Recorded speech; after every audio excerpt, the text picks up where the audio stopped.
Hai, pejuang UTBK. Semangat belajar ya. Pasti lagi fokus banget nih mempersiapkan diri untuk SNBT. Tapi jujur deh, pasti ada rasa tegang dan stres yang menghampiri kan? Stres itu wajar banget kok dirasain saat persiapan UTBK. Ini ujian penting yang menentukan masa depan kamu. Tekanan dari keluarga, persaingan dengan teman, khawatir gak bisa masuk PTN impian. Semua itu bisa bikin stres. Tapi, stres yang berlebihan justru bisa jadi penghalang kamu meraih hasil maksimal.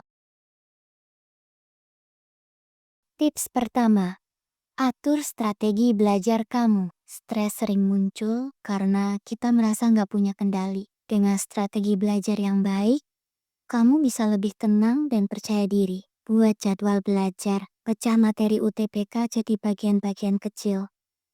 Atur jadwal harian atau mingguan yang realistis. Prioritaskan materi sulit, fokus lebih dulu ke materi yang kamu anggap sulit, jangan tunda-tunda. Gunakan metode belajar variatif, jangan cuma baca buku. Coba mind mapping, flashcards, latihan soal, atau belajar bareng teman. Istirahat cukup, belajar maraton justru bikin capek dan gak efektif. Atur waktu istirahat setiap 45-60 menit. Tips kedua, jangan lupakan kesehatan fisik. Badan yang fit, pikiran juga lebih jernih. Stres bisa makin parah.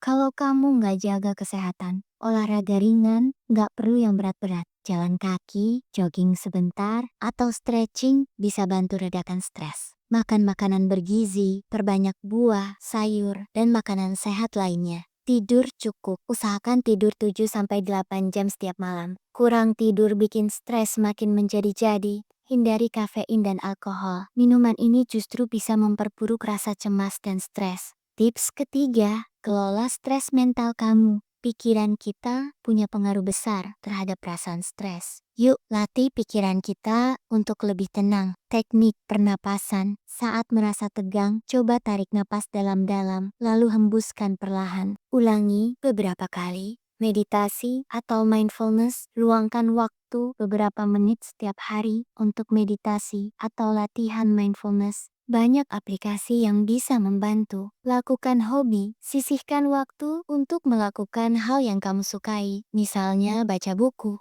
dengerin musik, main game, atau menggambar. Berbicara dengan orang terpercaya, jangan pendam stres sendirian. Cerita ke orang tua, teman, guru BK, atau mentor. Menceritakan masalah bisa bantu meringankan beban. Tips keempat, bangun perspektif positif dan cari dukungan sosial. Kamu nggak sendirian dalam menghadapi UTBK ini. Fokus pada usaha, bukan hasil akhir. Yang penting, kamu sudah berusaha semaksimal mungkin. Hasil akhir, serahkan pada yang di atas. Ingat tujuan jangka panjang UTBK ini memang penting, tapi bukan akhir dari segalanya. Ingat impian dan tujuan jangka panjang kamu. Hindari perbandingan negatif. Jangan terlalu sering membandingkan diri dengan orang lain. Setiap orang punya progres masing-masing.